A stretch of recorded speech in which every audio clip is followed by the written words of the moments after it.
Daily Broadside to 822. Two quick stories.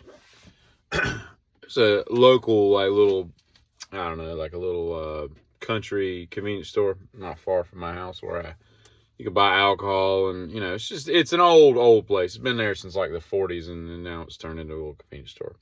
Nice little Middle Eastern, a couple brothers, a family owns it. Nice guys. And I call it the Buddy Store. I've mentioned it in the past. And I call it the Buddy Store because my sons and I nicknamed it that because you get buddied a lot. You walk in there and be like, is this all, buddy? Anything else, buddy? Is that all you need, buddy? And like the other day I went in there, I got four buddies. Four buddies. I bought a pack of gum, whatever. So I go in there the other day, and the weather's nice. It's 78 degrees outside. And they've got one of the doors just propped open. And there's a big old sign on the door. Now, these are two glass doors like you see in a store.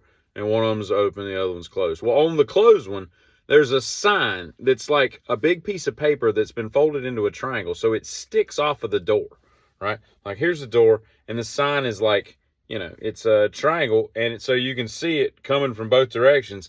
It's a big white sign with like Sharpie letters, and it says, "Please don't let the cat out."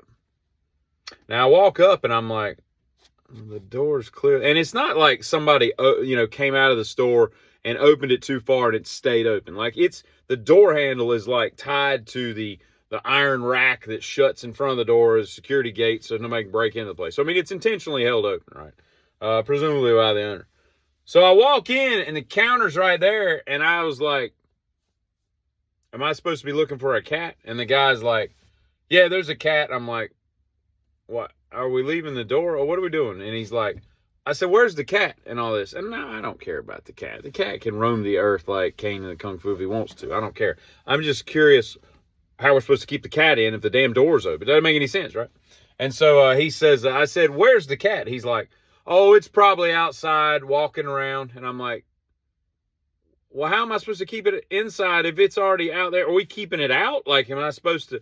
I don't understand where we're going with this. And he's like, yeah, he wanders the woods and all this. And finally, I'm getting to the point where I'm like, why does this man own a store with this sign on the door?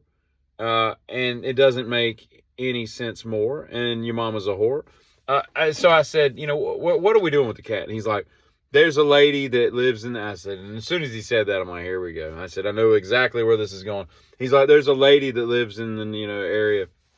And she was concerned that the cat was going to get hit by a car. Because this business, like, here's the building. You pull into the parking lot, and when I say parking lot, it's just like street line parking. It's just, you pull in, and your back bumper is a foot away from just the road, right? So when you leave, you just back right into the road. So she was concerned that the cat was going to get run over. And I'm like, well, and I guess he's like, yeah, you can put a sign up if you want. I'm still going to prop the door open when it's nice. And so when I left, I get what I get. And I said, so are we worried about the cat, or are we shutting the door, or are we not? And again, I don't care. I just was curious where, he stood on the matter. He's like, it'll be fine. The cat will be back. And I'm like, and this is the first time I've ever seen the cat in the store. I've never seen a cat in the store. It's weird. The second thing I'd like to say is the night of the Duke Carolina game, not the one last night, but the one from whatever it was, I guess last Saturday, the final game of the season. I go over to a restaurant, right? I wanted to watch it in a bar atmosphere. And I knew a restaurant that I knew nobody would be at. They have a nice salad bar, right? It's a chain restaurant. Typically, I don't like chain restaurants, but they have a nice salad bar. It was a Ruby Tuesday. So I go to the Ruby Tuesday, and we go and we sit up at the bar, right? And I'm waiting for a couple of friends to show up. I get there. The game's at 6:30. I got there at like 14 after, okay? And when I walk in, place is kind of, I wouldn't say packed, but there's more people than normal at a Ruby Tuesday. It used to be a really nice restaurant 20 years ago. I'm not impressed now, but the salad bar is still tits. So the hostess, who I feel should have one of the more conversationally appropriate and polite,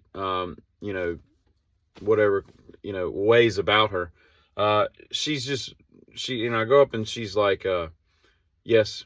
And I'm like, yes. I'm like, what do you think I'm here for? I'm here to sit down. And so I say, is it cool if we just sit at the bar? Because there's like one dude at the bar, and it turns out he worked there. He probably just came in early for his shift. I don't know what the hell he's doing. But he had his apron rolled up, and he's watching the game. Or waiting for the game to come on. He's got like Duke wear on and all. She says to me, she's like, when I say, can we sit at the bar? Because I like sitting at the bar. I've mentioned this many times. She says, yeah, but it's going to be a while if you want food. And I'm like, all right. And as I walk to the bar, in my head, I'm thinking, why would it take longer to get food at the bar? There's obviously going to be a bartender, and she can one cheeseburger just as well as a waitress at a table. One cheeseburger. I'm like, why is that any different ordering food? I've never had a problem ordering food at a bar. It always comes in the relative same amount of time as if you had a 4-top table, right? So I don't know where we're going. So I go sit down, and and so we order our drinks, or we attempt to order drinks, and there's nobody behind the bar, right? And from what I can tell, there's one waitress servicing the entire restaurant, running around like crazy. Now, there's like a table of like 16 people, which she's putting most of her energy into. And I get it. That's where you're going to make most of your money. So it's obviously, and it's probably the most work. But there's, 40 other people in the restaurant. The hostess is kind of waitressing, but not really. So this girl who's running the whole restaurant is also apparently the bartender. And then there's a manager who's kind of helped shuffling food. And then there's like 3 people in the kitchen, and like, that's it. And there's 2 dudes just standing around doing nothing. I don't know if they were just, I don't know what the heck's going on, but this place is way understaffed. And it's a Saturday night. Obviously some people banged in sick because they wanted to watch the game, I'm guessing. So they're, a little short. Waited.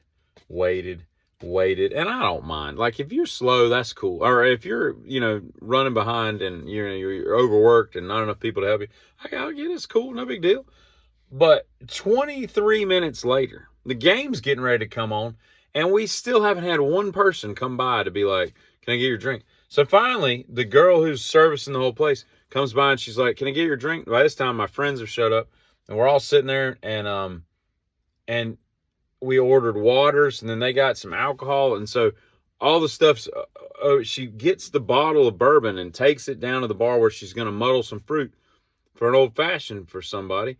And she leaves it there and then goes back out and waitresses. She comes back like 5 minutes later. Now it's been close to 30 minutes now, right? And she comes back and she's like, I've got to wait a little while because we don't have the cups for the water. And I'm like, that's okay. We're leaving. And so we left and went to their house to watch the game. I don't understand. And it's like, and I can count on a hand or two how many times I've walked out of a restaurant. I wasn't mad or anything. And she was like, really? I'm like, no, I get it, man. I don't have time for, they're not going to sit there and drink a beer every hour and 15 minutes. Like, it's going to need a little bit more attentive service than this. I'm sorry that your manager didn't plan for a busier night and all, but it's just weird.